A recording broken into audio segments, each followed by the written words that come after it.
தாயே உமையே அப்படி தாயே அல்லறி அல்லறி கிளிகள் பறக்குது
அப்பா தாயே, மகனே, உலகத்தை ஆண்டவரே, அப்பா தாயே, அப்பா என் தவத்தை மேற்கொண்டு எனக்கு காட்சியளித்து மகனே, என ஆத்த காரணம் அப்பா போகா செல்வம் வேகா உடல் என்ற வரத்தை நீங்கள் கொடுக்க வேண்டும் எனக்காக. மகனே, என கோடி காரணாலே நீ கேட்ட வரத்தை அடுத்த பருகிட்டார் கோவிந்தா. சாகாவரத்தையும் கொடுக்க வேண்டும் மகனே, நான் வரத்தை கேட்டு சாகாவரம். அப்படியா? என கோடினாலே நீ கேட்ட வரத்தை அனுப்பிச்சுவே நான் தருகிறேன்டா கோவிந்தா. தேவர் மூவர்கள் யாரா இருந்தாலும் எங்களை அழிக்க முடியாது என்ற சாகா வரத்தை கொடுக்க வேண்டும் அப்பா. மகனே, நீ கேட்ட வரமோ அனைத்து அந்த வரத்தமே நான் கொடுக்கிறேன் மகனே உனக்கு. அப்படியா? கொடுத்து விட்டீர்களா? ஆமா மகனே. அப்பா, தாயே வரத்தை கொடுத்து விட்டீங்க. அப்புறம் ஏன் உட்கார்ந்து வேண்டுது? மகனே, பார்த்து பேசுங்க. யாருக்கு திருத்தி பேசுறியா? என்ன வரத்தை கொடுத்திருக்கிறாய் நீ? ஆ? சாகா வரம். அதுவும் மட்டுமில்ல, தேவர் மூவர் யாரா இருந்தாலும் உங்களை கொல்ல முடியாது என்ற வரத்தை கொடுத்திருக்கிறாய். அப்படி இருக்கும்போது எனக்கு நீ அடங்கிதான் ஆக வேண்டும். ஏந்திரியா? மகளே, அனுபவத்தோட பேசாதே. நான் படுத்த பரப்பாளே, நீங்க இருவரும் இருக்கிறீங்க. நீ கேட்ட வரத்தை கொடுத்த பிறகு ஏண்டா ஒரு தாய் நான் பார்க்காம அனாத வார்த்தை பேசுற மகனே. தாயா? ஆமாடா. அடி நாயே. பல நாட்டு நரி சலசலப்புக்கு சலிக்காது இது. மகளே, பார்த்து பேசி. நான் உன்னை படுத்த விட உனக்கு படைத்தவ இருந்தாலும் ஆ, இப்போது எனக்கு வரத்தை கொடுத்திருக்கிறாய், எனக்கு சத்தியம் செய்திருக்கிறாய். அப்படி இருக்கும்போது எனக்கு அடங்கிதாண்டி ஆகணும் நீ. அடே அனாசர் பேசுறதுக்கு நான் கொடுத்த வரத்தோட பேச அவனத்தை பேசுறாங்க. ஏய், இவகிட்ட என்னடா பேச்சு இவகிட்ட? ஆமா அண்ணா. ஏய், இவ எப்பேர் பட்டவ தெரியுமா? டேய் பட்டவ வரலையா? திரேதா தோபர கலியுகம். இந்த 4 யுகம், இந்த 4 யுகத்திற்கு முன்னாடி தோன்றியது மணி யுகம். மணி யுகத்திலே பிறந்தவ இவ, ஆதி சக்தி இவ. அது மட்டும் இல்ல, அந்த மணி யுகமானது எப்பேற்பட்டது தெரியுமா? எப்பேற்பட்டது? மண்மேடாக காட்சி அளித்தது. மண்மேட்டிலே பிறந்தவ, வானுக்கும் மண்ணுக்கும் இடையே நின்றவ. அப்படி இருக்கும்போது இவ எப்படி பிறந்தா தெரியுமா? எப்படி? வெறும் துணி இல்லாமல் எதுவுமே இல்லாமல் நிர்வாணமாக பிறந்தவர், அம்மனமாக பிறந்தவர். அதனால்தான் இப்ப அம்மனமா நம்ம பிறக்கிறோம். அப்பேர் பட்டவடா இவா. அது பட்டவா? இவளுக்குன்னு ஒரு உலகத்தையே உருவாக்குற. சரி நடு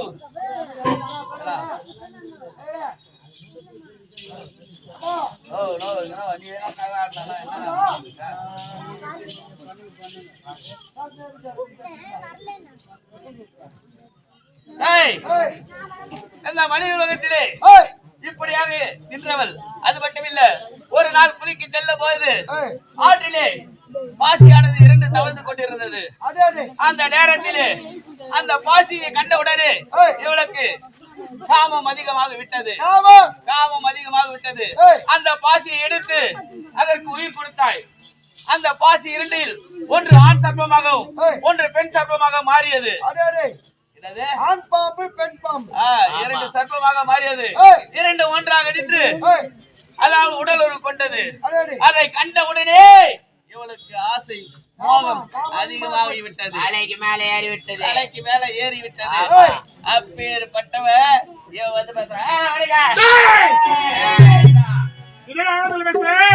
ஆழத்துல பேசாதே. உன்னை அழைச்சு நம்ம நினைக்க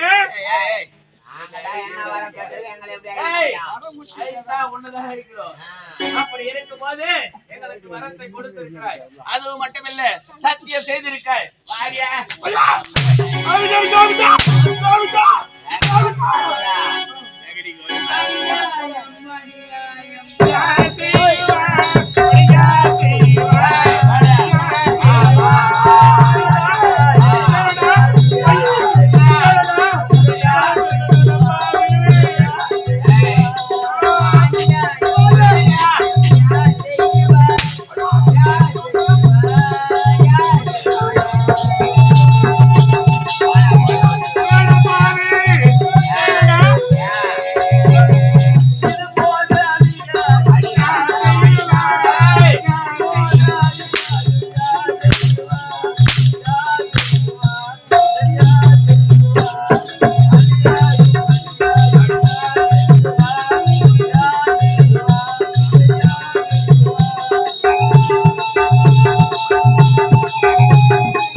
பின்னிக் கொண்டிருந்ததை பார்த்து காமம் அதிகமாகி விட்டது. அப்படி இருக்கும்போது எனக்கு ஒரு துணை வேண்டும் என்று என்ன செய்தால் தெரியுமா? ஒரு பெரிய யாகத்தை நடத்தினாள். அந்த யாகத்திலே தன் காலடி இடுக்கு வண்டி எடுத்து ஒரு புடி வண்டி எடுத்து வைத்தாள். அதற்கு ஓம் சக்தி என்ற மந்திரத்தை சொல்லி உயிரை உருவாக்கினாள். அதுதான் முதல் தோன்றியது. முழு முதற் கடவுள் அந்த விநாயகர் பெருமான். ஆமா, முழு முதற் கடவுள் அந்த விநாயகர் பெருமான். ஏன மூஞ்சி பையன் பிறந்தது அப்பதான். அது மட்டும் இல்ல, அந்த பிறந்த விடனே உயிர் தவித்த உடனே என்ன சொன்னது தெரியுமா? தாயே என்றது. தாயேன்னு சொன்னா என்ன பண்ண முடியுமா? ஆணவத்தில் பேசுறாங்க, ஆணவத்தில் பேசாதீங்க.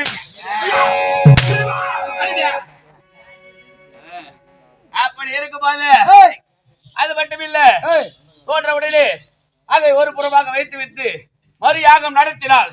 இரண்டாவது யாகம். அந்த யாகத்திலே தன்னுடைய காலடி மண்ணை எடுத்து இன்னொரு புடி மண்ணை எடுத்து வைத்து ஓம் சக்தி என்னும் உயிரை கொடுத்தாள். கொடுத்த உடனே தங்கா என்றது. தங்கா என்றது.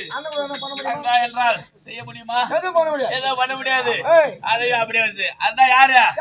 அந்த கரிமுஞ்சி பையன்.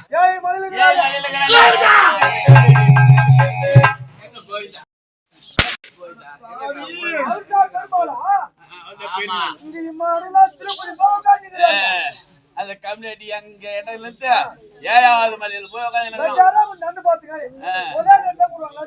ஒரே லட்டு 4 லட்டு வாங்க வேண்டியதானே? எனக்கு இடம் கேக்குறேன்.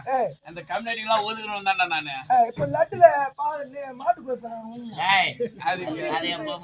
கேக்குறவனுக்கு கலக்கிறவனுக்கு கேள்ற பாவி.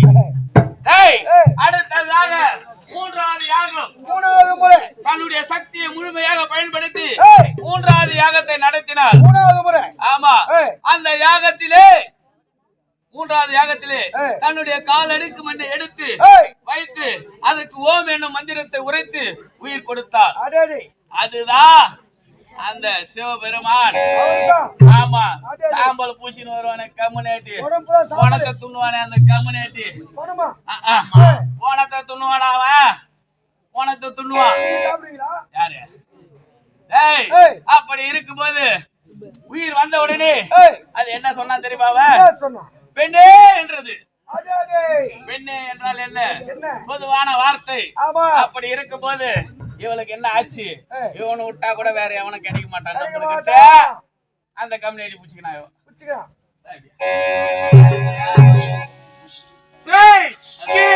பத்தி தவறே பேசுறாங்க.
உயிர் பிரிந்த உடனே இவளுக்கு காமம் அதிகமாகிவிட்டது. அதனால் இவன் துரத்த அவன் ஓட, இவன் துரத்த அவன் ஓட, ஓட ஓரமா போயிட்டு இருந்தாங்க. ஓட ஓரமா கேக்குறாங்க, ஏண்டா கபடி ஓடுற, உன்னை அனுபவிக்க வர்ற, ஏண்டா ஓடுறன்றான். இவன் சொல்றான் அந்த அளவுக்கு காமம் ஏறி போச்சு, அதிகமாயிடுச்சு, தலைக்கு ஏறிச்சு. அப்படி இருக்கும்போது அவன் என்ன சொன்னா தெரியுமா? என்ன சொன்னா? உன்னுடைய நெற்றி கண்ணிலே இருக்கும் ஒளியானது ஏய், என் தீ சுவாலை வீசுகிறது. ஏய், அதனால் என்னால் பொறுக்க முடியவில்லை. அதே அதே. உன்னுடைய அக்னி சுவாலை வீசுகிறது. அதனால என்னால் பொறுக்க முடியலைன்னா அப்ப நம்மளுக்கு தான் 3 கண்ணு இருந்துச்சு முதல்ல இவளுக்குதான் 3 கண்ணு. அதே அதே. அப்படி இருக்கும்போது ஏய், காமத்துக்காக ஏய், கண்ணு கொடுத்தவடா தேவடியா காமத்துல கண்ணை குத்துட்டாங்களா? காமத்துக்காக தன்னுடைய நெற்றியில் இருக்கு கண்ணை எடுத்து ஏய், அவனுக்கு வச்சான், சிவனுக்கு வச்சான். அதான் சிவனுக்கு 3வது கண்ணு. 3வது கண் நெற்றிக்கல் ஏய், இவ கொடுத்தது. அதே அதே. காமத்துக்கு கண் கொடுத்த தேவடியா